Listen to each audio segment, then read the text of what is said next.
Oke, Assalamualaikum warahmatullahi wabarakatuh. Jumpa lagi di Rivi Channel. Kali ini saya akan membahas tentang konsep dasar dari media pembelajaran berbasis Android. Nah, ini perkembangan media pembelajaran dari tahun ke tahun ya, dari yang awalnya adalah media pembelajaran yang itu audio, contohnya adalah rekaman, kaset, radio, kemudian media visual seperti buku, modul, LKS, maket, dan media presentasi. Yang media presentasi itu biasanya kita menggunakan PowerPoint ya, jadi PowerPoint sudah tidak umum lagi gitu. Kemudian animasi atau video, dan pada tahun 2000-an itu eranya Android, jadi bisa membuat media pembelajaran komik digital, aplikasi Android atau digital book. Nah, di tahun 2020 ini karena dengan adanya pandemi, maka media pembelajarannya adalah e-learning ya. Berdasarkan hasil survei yang dilakukan Opera pada tahun 2013 di Indonesia menunjukkan bahwa 10% pengguna Android adalah umur 13 sampai 17 tahun. Hal ini membuktikan bahwa anak dengan usia SMP sampai SMA memiliki perhatian yang cukup besar dalam penggunaan smartphone. Nah, ini grafik penggunaan smartphone ya. Nah, oleh karena itu makanya dibutuhkan suatu media pembelajaran berbasis Android untuk diterapkan di sekolah agar siswa itu tidak ketergantungan dengan HP untuk games ataupun media sosial seperti itu. Karena hampir 80% siswa itu sudah memiliki HP smartphone gitu. Nah, kenapa kita sebagai guru atau calon guru itu membuat inovasi media pembelajaran berbasis Android? Nah, ini juga cocok digunakan pada saat ini di era new normal ya, karena adanya pandemi COVID-19. Apa sih yang bisa kita gunakan dalam aplikasi berbasis Android ini? Itu praktikum virtual, buku digital, games edukasi, kalkulator digital, atau media pembelajaran interaktif. Ini yang bisa kita buat dengan menggunakan Android gitu. Nah, dalam tahapan pembuatan aplikasi Android, yang pertama adalah kita siapkan konten. Konten itu isinya. Contohnya, kita menentukan topik pembelajaran, kita menentukan materi, menyiapkan gambar-gambar apa yang nanti dimasukkan ke materi, menyiapkan video pembelajaran, menyiapkan soal evaluasi, dan sebagainya. Nah, di persiapan konten ini kita membuat suatu draft ya, namanya draft untuk media pembelajaran berbasis Android. Nanti akan saya share draftnya gitu, sebelum kita masuk ke tahapan pembuatan aplikasi gitu. Kemudian kita membuat use case diagram aplikasi. Nah, apa sih itu use case? Use case merupakan suatu kerangka ya. Jadi, kerangka atau menu apa saja yang nanti ditampilkan di dalam aplikasi Android. Kemudian selanjutnya kita membuat diagram activity atau activity diagram aplikasi. Nah, activity diagram aplikasi ini merupakan alur ya. Alur atau proses jalannya aplikasi di Android. Alurnya bagaimana nanti akan saya jelaskan. Nah, ketika sudah membuat graph, membuat use case, dan activity diagram, langkah selanjutnya adalah kita membuat aplikasi Android dengan beberapa macam software ya gitu. Kita isi konten-kontennya gitu. Kemudian terakhir adalah kita publish dalam bentuk APK. Nah, ketika sudah dipublish, aplikasi siap digunakan. Caranya dengan mendownload dan menginstal di smartphone. Bisa juga kita share aplikasi itu ke siswa sebagai media pembelajaran berbasis Android. Nah, ini contoh use case diagram. Use case diagram adalah menu-menunya apa saja nanti. Misalkan nih, saya memiliki menu beranda, menu penulis, kemudian ini materinya, dan latihan soal. Sedangkan activity diagram aplikasi ini seperti ini jalannya. Ketika masuk akan ada tulisan play gitu kan, atau start. Kemudian muncul splash screen. Splash screen itu seperti gambar berjalan, set gitu aja. Kemudian akan menampilkan menu, halaman menu. Nah, di halaman menu ada menu apa aja? Nah, ini menu-menu yang ada di use case-nya ditampilkan di sini. Kemudian akan tertampil dan akan ada exit atau keluar. Itu adalah activity diagram aplikasi. Jadi beda ya antara use case diagram aplikasi dengan activity diagram aplikasi. Nah, ada beberapa software yang bisa digunakan untuk membuat Android ya. Gitu. Ini contoh untuk software dengan berbagai bahasa pemrograman. Ada Android Studio, ada Eclipse, ada Adobe Animate. Nah, permasalahannya adalah kita kan bukan orang TI gitu ya. Gimana sih caranya membuat media pembelajaran tapi yang nggak pakai bahasa pemrograman gitu? Atau untuk pemula seperti kita, ada caranya ya. Yaitu, nah ini software-software yang bisa kita gunakan untuk membuat aplikasi Android. Ini banyak yang free dan tidak menggunakan pemrograman atau bahasa C ya.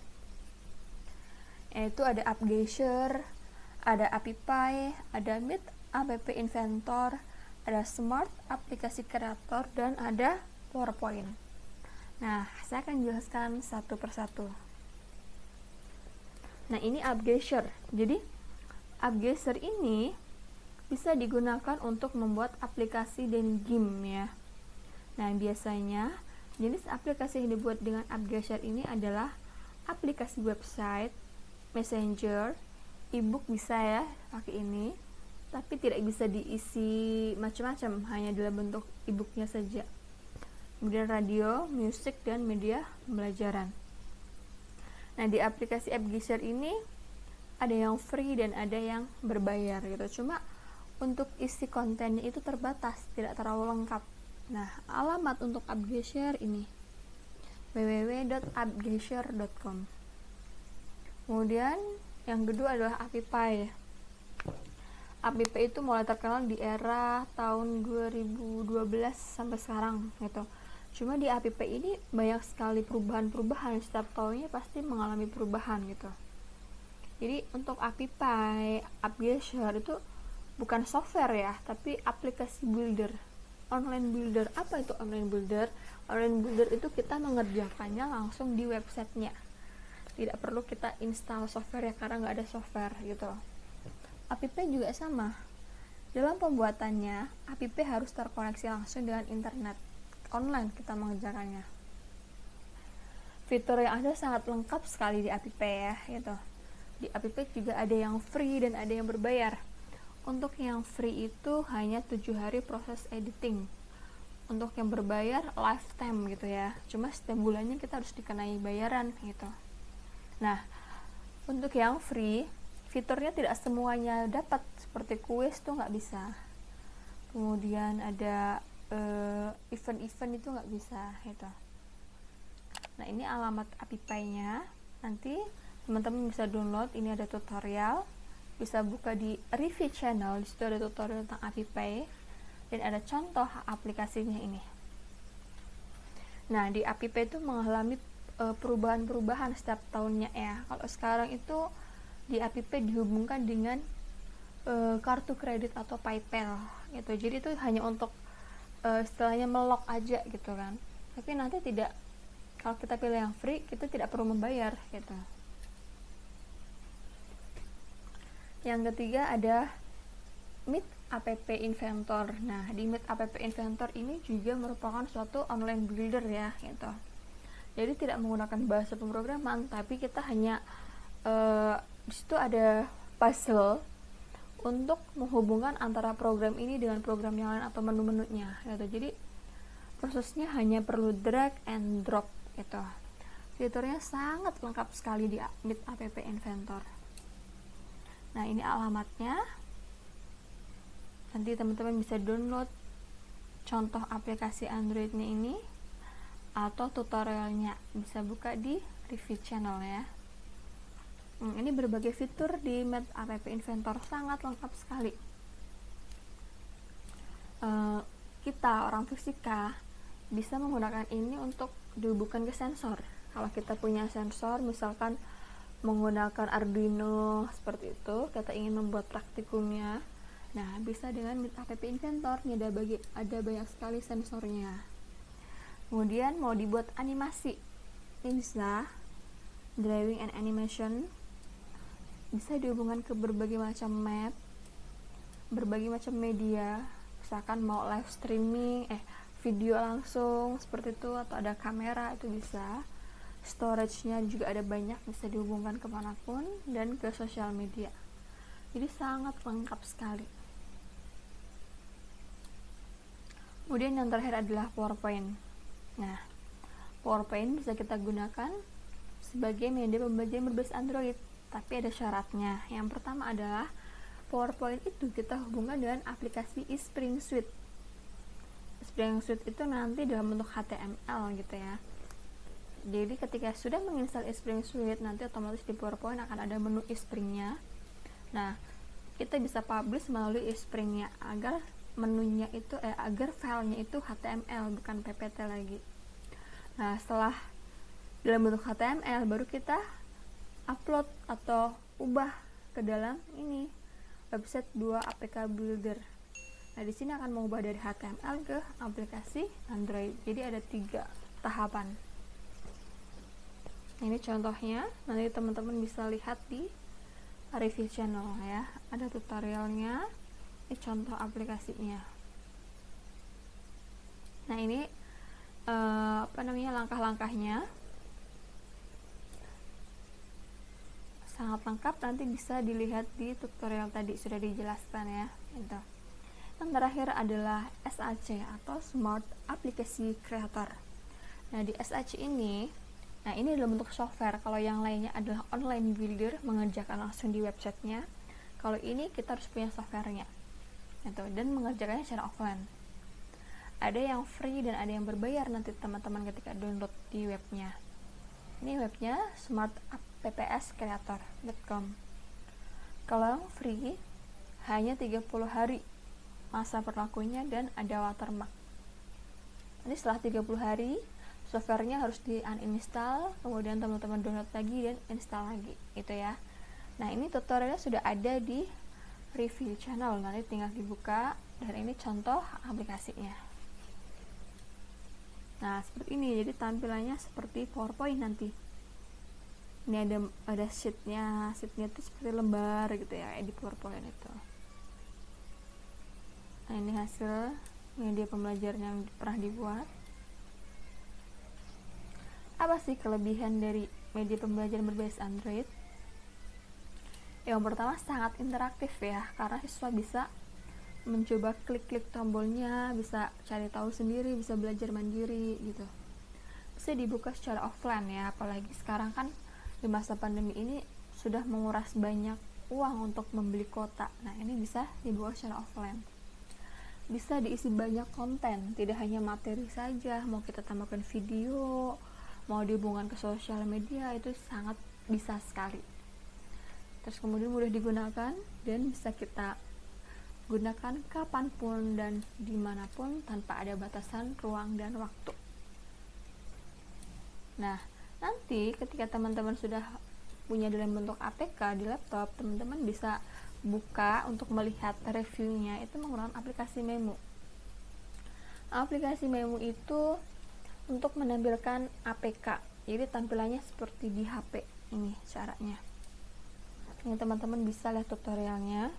Ini bisa diinstal di laptop, jadi nanti aplikasi apapun bisa terbuka di laptop. Tampilannya seperti smartphone gitu ya. Atau bisa juga menggunakan Scrippy. Nah, Scrippy aplikasi screen. Nah, ini link untuk mendownload Scrippy-nya. Jadi nanti kalau di Scrippy itu dihubungkan antara HP dengan laptop. Jadi ketika HP-nya kita sedang membuka apapun, nanti di laptop akan muncul. Nah, ini contohnya. Nah, nanti di materi selanjutnya akan saya jelaskan tentang menu Scrippy. Bagaimana cara menghubungkan smartphone dengan laptop gitu melalui kabel data. Jadi di smartphone ketika kita membuka galeri, di laptop juga akan muncul galeri foto-foto. Ketika kita membuka medsos, di laptop juga muncul medsos apa yang kita buka di smartphone akan muncul di laptop gitu ya. Nah, bagaimana sih aplikasi yang kita gunakan bisa bermanfaat? Caranya adalah kita bisa upload ke Play Store gitu. Tapi kita harus memiliki akunnya dulu kalau untuk upload ke Play Store gitu. Nah, ini ada tutorialnya, sudah ada di review. Nanti teman-teman bisa buka. Nah, manfaatkanlah aplikasi atau software yang ada di Play Store untuk kita upload. Jadi agar bisa bermanfaat, aplikasi kita bisa digunakan oleh banyak orang, bisa digunakan oleh masyarakat. Semakin banyak yang mendownload, berarti kan semakin besar juga pahala kita untuk memberikan materi-materi atau ilmu ke orang lain, semakin bermanfaat ilmu yang kita miliki gitu ya. Atau nanti bisa juga nitip upload aplikasi ke saya juga boleh. Oke. Nah, itu untuk media pembelajaran berbasis Android ya. Nah, di sini saya akan jelaskan untuk draftnya. Jadi tadi langkah pertama adalah membuat draftnya kan. Nah, ini contoh draft media pembelajaran berbasis Android. Nanti teman-teman buat seperti ini. Jadi ini pertama adalah ada menunya, menu pembuat atau kontak, diisi siapa aja gitu kan, yang membuat nama, kelompok, prodi, dosen pembimbing atau. Kemudian menu kedua nanti ada kompetensi dasar, KI-nya apa, KD-nya, indikator, tujuan pembelajaran. Menu ketiga peta konsep. Nah, peta konsep ini nanti hanya dalam bentuk gambar, jadi ketika kita klik menu peta konsep akan muncul gambarnya peta konsep gitu. Menu keempat adalah materi. Nah, materi ini jangan satu materi tampilkan semuanya, terlalu banyak nanti siswa belajarnya scroll ke bawah, itu akan bikin jenuh. Jadi menunya dibikin materi dibikin beberapa menu. Contohnya di sini adalah materi listrik ya, saya bikin 3, ada hukum Ohm, hukum 1 Kirchhoff, dan hukum 2 Kirchhoff. Nah, jadi nanti ketika menu materi diklik akan muncul 3 menu lagi, yaitu menu hukum Ohm, menu hukum Kirchhoff, dan menu hukum 2 Kirchhoff. Nah, ketika menu hukum Ohm-nya diklik, baru kita muncul ada materi tentang hukum Ohm. Menu materi hukum 1 Kirchhoff diklik, akan muncul materinya di sini. Menu hukum 2 Kirchhoff diklik akan muncul materinya gitu ya. Jadi usahakan menu materi dipisahkan.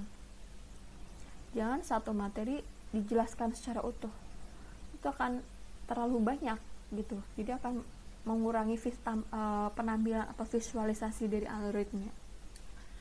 Kemudian menu kelima bisa diisi tentang video pembelajaran atau praktikum gitu ya.